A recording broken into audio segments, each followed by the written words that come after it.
Hey guys, welcome to Math with Miss McBride. We are going to be doing something new this week, like we do every week, but I'm really excited this week about bar graphs. Yes, we're going to be doing bar graphs. Let's look at our lesson standard, which is MD3. Again, this is a Georgia standard, but we're going to draw a scaled picture graph and a scaled bar graph to represent a data set with several categories. And we'll solve 1 and 2 step how many more and how many less using information presented in the scaled bar graphs, okay? Our lesson target is I can identify the parts of a bar graph and explain what each part represents. So that's the goal for this section, okay? And there's 4 sections. But this section, section 1, day 1, is identifying the parts of the bar graph. Okay, that's it. You just want to identify the bar graphs. So here are some awesome words, some vocabulary words that you'll hear me say throughout all of the different sections. Bar graph, x-axis, y-axis, scale, intervals, data, and title. These are words you will hear in 4th grade, so make sure that you're paying close attention. So here's a bar graph. What do you see? Tell me what you see. And just take a moment and think about what you're looking at while I pose some questions to you. What is this bar graph called?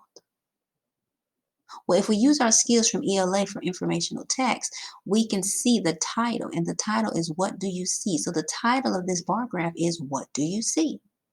Okay, and then have you ever seen this type of graph before? Have you ever seen this type of graph before? I said it twice because it's important. Okay, maybe you have, maybe you haven't. Okay, but in this bar graph, we have the point score, and I said the title of this was What Do You See? It is not. That's the title of my slide. The title of this graph is Point Scored. I do apologize. So the title of this graph is Point Scored. We have Team 1, Team 2, Team 3, and Team 4. And each color represents a period in the game for each team. Okay, and at the bottom, we have the numbers, which tells us the score. Okay, so Team 1 had almost 25 points and in period 1, and in period 2 they had looks about maybe 80-ish points. So that's what I see. Okay, now let's keep going. We need to listen to our lesson target, which just identify the parts of the bar graph. And here's our anchor chart. So if we were making a bar graph, we would have to name all these parts of the graph because the purpose of a bar graph is to compare and contrast data. We want to see what we can learn from the data we've collected or observed, okay? So here is your y-axis, and your y-axis tells you how many, and it's usually where the numbers are. And it can be here or it can be here, okay? So here's our y-axis for this bar graph. 1, 2, 3, 4, 5, 6, 7. Now this label on the y-axis tells what is being counted. So here the number of students is being counted on the y-axis. On the x-axis, it tells you what each bar stands for, okay? And the title on the x-axis labels tells a group of choice belongs to. So it's telling us what each of these bars belongs to. Soccer, baseball, football, and hockey. And over here, all bar graphs have a title to tell you, the reader, what the bar graph is about. So in identifying what our bar graph is about, we have a y-axis with a title, our x-axis with a title, the bars, and the title of the entire bar graph. Okay? So now let's move into the next section, which is day 2. Same lesson standard, but our lesson target is a little different. Now we're going to create a bar graph to represent a data set. We're going to create our own bar graph. We're still using these same awesome words that you hear. I've already said x-axis, y-axis, bar. I've used data. I've used title. I haven't used these 3 because those we're really going to use today. So this is a pictograph, okay? But we're doing bar graphs. So I am going to minimize this and I am going to pull up an actual bar graph.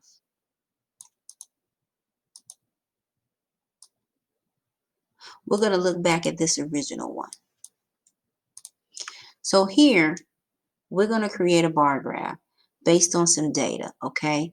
So we asked a number of students what sport they like the best. Okay? So as the students came around, we asked, hey, which sports do you like the best? So for soccer, which I'll put in yellow, for soccer, and I'll put an S for soccer, we had 2 students who liked it. Now let's do basketball. I'll put a B for basketball. And for basketball, we had 3 students who liked basketball. Now let's do football. For football, we had 5 students who liked football. And last but certainly not least is hockey, in which 4 students liked hockey. So this is the data that we collected prior to making the bar graph. Even though our graph is already filled in, let's pretend it's blank. So we have this information. So what do we need to do? First, we need to draw a bar graph. So we would draw this y-axis, then we would draw our x-axis. Now we have a total of how many students altogether? Well, let's count. 1, 2, 3, 4, 5, 6, 7, 8, 9, 10, 11, 12, 13, 14. We have a total of 14 students that we asked. So we have to make sure that our bar is big enough for this to fit. Even though there's 14 students, the highest number is 5. So I definitely want to start at 0.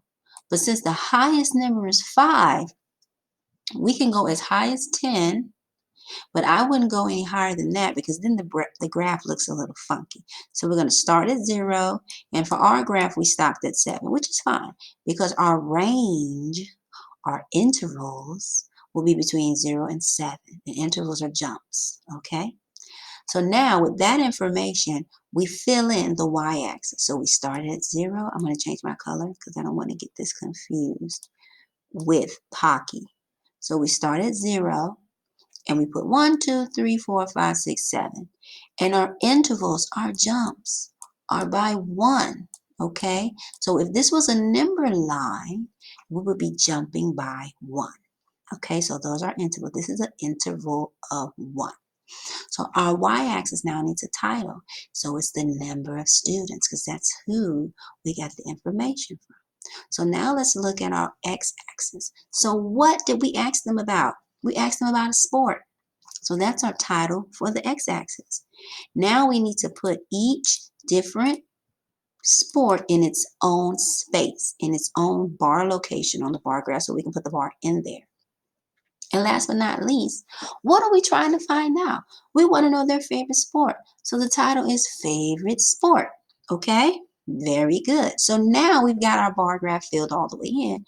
Now let's put the data in the bar graph. We said there were 2 students who like soccer. So now we see that our bar graph goes all the way up to the number 2, perfection. And then we said that there were 3 that like basketball. So our bar graphs go all the way up to B, and we make sure that we line it up with 3. For football, we said that there were 5 students who liked football. So our bar graph goes all the way up to 5, and we line it up with 5 because the data we collect has to reflect in the graph. They match. Peanut butter and gathered, they match. So I can't put 5 here and draw this up to 6. Then it won't match. The data would be incorrect. Okay? So for hockey, we said that we're not saying it, we collected, we observed that 4 students liked hockey and we lined that up with 4. So now we have the data that we collected or observed in our chart representing the number of students and the sports that they liked. And everything is filled in. We have 3 titles, we have all the data. We'll do another one. So now our bar graph is complete. Okay, our bar graph is complete.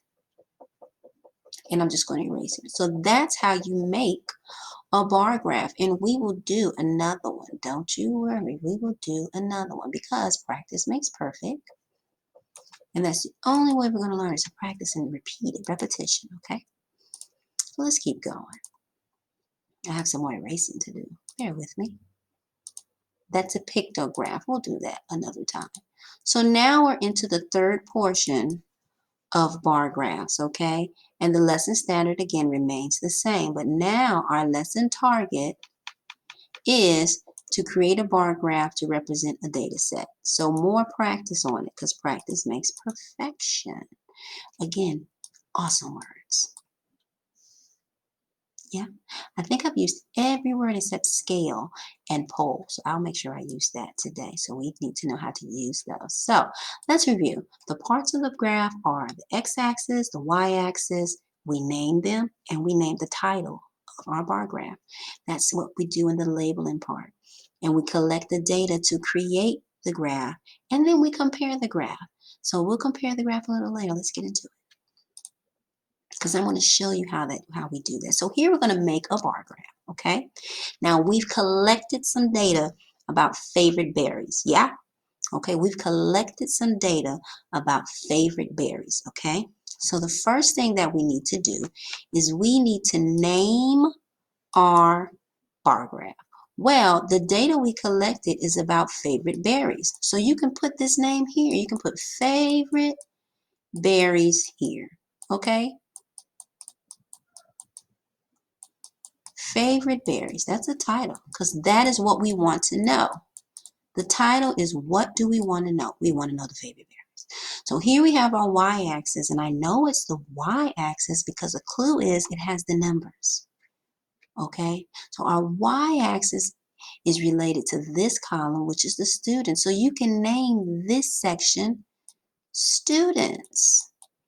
So I'm just pulling titles from the data collected into the bar graph. Okay, so now let's name our x-axis. Here are the types of berries. Okay, so you can put types of berries or you can just put berry because I'm pulling it straight out of the data collected, which is fine. I'm going to put berries. I want to make it plural because we're talking about more than one berry. Okay, perfect. So we have all of our titles. Are we done? No, we're not done. For this graph, we've already filled in our intervals from the poll that we have taken. Because when you request information to make a graph, you're taking a poll. You know, just so I'm asking questions, guys. No, I need to take a poll about, or would you like to take a poll about your favorite berries? So we have that filled in here. Our intervals are set. At what are our intervals set at? If we were jumping, skip counting by intervals, this would be by 2 because it's 0, 1, 2, 3, 4. Think number line. So these are intervals of 2. And down here we have the names of the 4 berries in the poll that we offered for the students to give their opinion on. Okay? So now let's use the data and create the graph. So I'm going to use blue for blueberry. So over here I have to actually minimize my screen. I'm not going to minimize my screen. I'm just going to use the color blue for blueberry. And I'm going to go all the way up to 16. And create a bar. Look at that. So there's my blueberries. Yeah.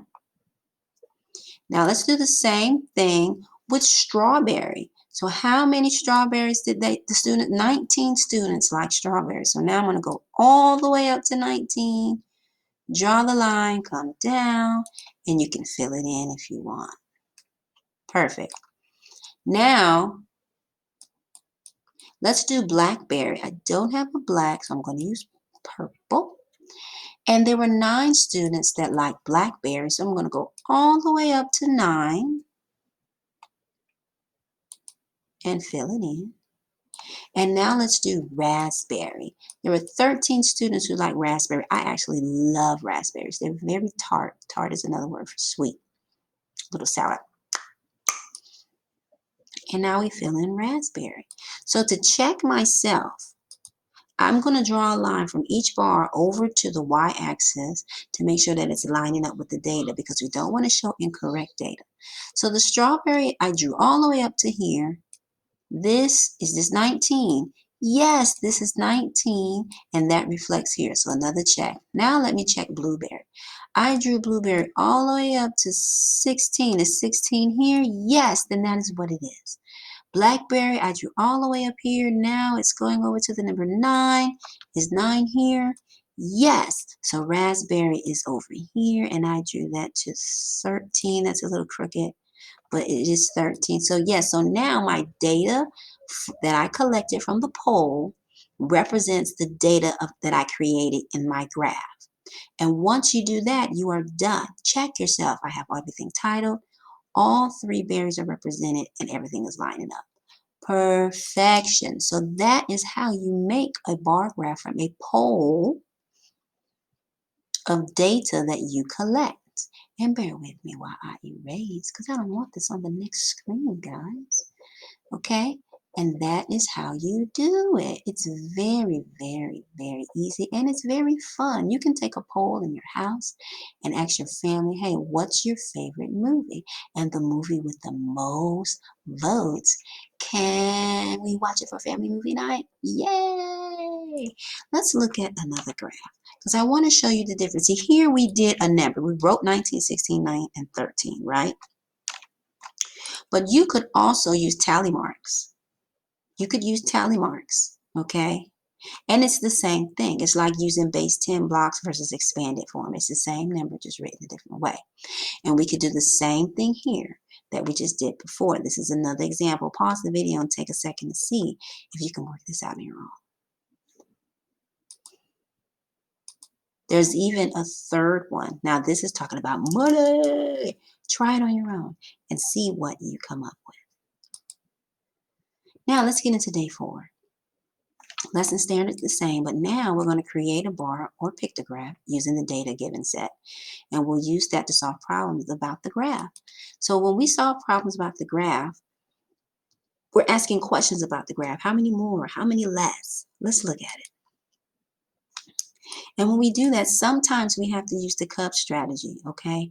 Sometimes when you ask a word problem about anything, and in this instance, it's bar graphs, we have to use the cup strategy, okay? And we're going to circle the numbers and underline the question to make sure that we are creating the correct equation to solve the question, okay? We may not have to use this for this video, but if we do, we have it here as a resource. So let's go. So here we're going to interpret bar graphs, okay, with our 1 or 2 step word problems. We're asking questions about it. More, how many less? So here the title of our bar graph is the number of absences by grade in January, which I know I have 0. So in 3rd grade, 4th grade, 5th grade, and 6th grade, this is the x-axis. Remember I said it can be here or it can be here. The clue is, where are the numbers? The numbers are always on the y-axis. So our y-axis is actually down here this time, and our x-axis is up here. So our x-axis is naming each grade, and the title is grade level. And our y-axis has the intervals and the title of the day's absence. So let's first look at these intervals. We have intervals. What do you think these intervals are? If this was a number line and we were jumping, how many would we be jumping by? I'm going from 0 to 10, 10 to 20. Yes, we are skip intervals of 5. So it would be 0, 5, 10, 15, 20, 25, 30, 35, 40, 45, 50. Yes. Now, let's look at how many students were in the 3rd grade. This is going to help me answer these questions. So since I'm a smart cookie, I'm going to take a minute to find out what they are. If I line the 3rd grade up, and we said these were intervals of 5, there would be 5 students absent in 3rd grade in the month of January. Now let's do 4th grade. Whoa, 4th grade had 40, 45. Very good. How many did 5th grade have? That lines up perfectly. That one's too easy. 20. What about 6th grade?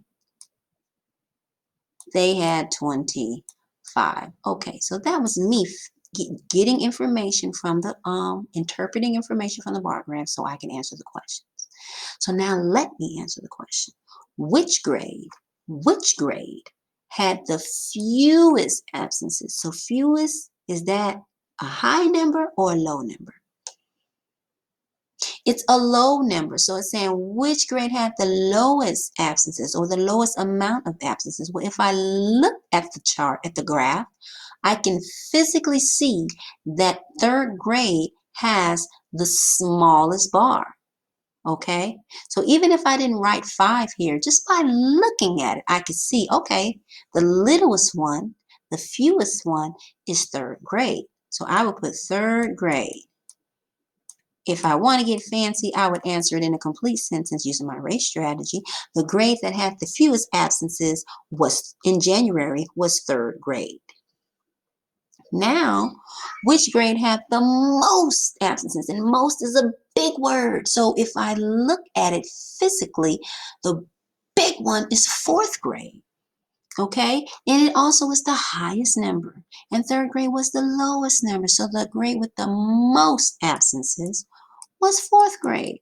Answered in a complete sentence. The grade that had the most absences in January was fourth grade, period. Now let's get to the last question. What was the total number of absences in January? What was the total number of absences in January? So if we wanted to use the cup strategy, we would circle all the numbers because the first strategy in cubs is to circle the numbers, okay? The U is underline the question. The question says, what was the total number of absences in January? And the B is box math action words. There are certain words that tell us if we're adding or subtracting, multiplying, or dividing. So let's reread the question. What was the total number of absences in January? So the math action word is total because total means all together. So that's an indication that we're doing addition or subtraction. Addition, we're going to do addition. So we're going to add all of the totals from every grade together. So we're going to add 5 plus 45 plus 20 plus 25. Let's write that equation down because your equation has the equal sign and expression does not. So this is an expression. So far, I'm just writing an expression. But as soon as you slap that equal sign, you have an equation. So now let's solve the equation, the S in cubs. So 5 plus 45 is 50. And what I like to do, because sometimes these numbers can get really big, is as I add numbers, I write the new number down. So 5 plus 45 is 50. So I like to cross that out and put 50. 50 plus 20 is 70. So I'm going to write 70. And 70 plus 25 is 95. So the answer is 95. In a complete sentence, the total number of absences in January was 95. And that is how we use the data. We interpret the data to answer questions from the data collected in the poll. Okay, so I'm going to go to the next slide, and I want you to try to work on this on your own, okay? And I'm just doing some erasing because if I don't, these marks will be on the very next page, and that would be inaccurate. And we're all about accuracy, okay? Especially with math. So now I want you guys to interpret this bar graph about third grade students in school clubs. Go ahead and pause the video and go for it. Good job. Let's go over the answers very quickly. So which club has the most third graders? Well, if we look at it, drama. Which club has the least third graders? Music. So now our question is, how many third graders participate in school clubs? How many third graders participate in school clubs? So now we have to add all the clubs together. So we need to add 9 plus 6 plus 14 plus 12. Okay, so 6 and 14 is 20. 9 plus 20 is 29. Remember, I like to cross these numbers out. So what's 29 plus 12? Oh, look, there's some regrouping. There's some regrouping. So 9, 10, 11. We cannot put 11 here. So we have to regroup the 10 into the tens place. So we leave the 1 from the 1, And we regroup that 10 over here. So 1 plus 2 is 3, and 3 plus 1 is 4. So there are 41 third graders who participate in school clubs. Very good. There is one more that you can practice on your own and have someone check for you. Completely independent, because I know that you can do it. So you can do your favorite color Skittles. And you can do this at home with your parents. Grab a bag of Skittles and say, hey, Dad, what's your favorite? Hey, Mom. Hey, cousin. Hey, Grandma. Hey, sis. Hey, brother. And see who likes more red and who likes more pink and how many are all together. It'd be pretty cool. And you get to eat them when you're done. Oh, I have a lot of graphs. So, questions, comments, concerns, let me know. Drop a question. And that's it for making graphs, guys. I love graphs. They're fun to do. And then in the meantime, guys, I'll see you next time. Bye.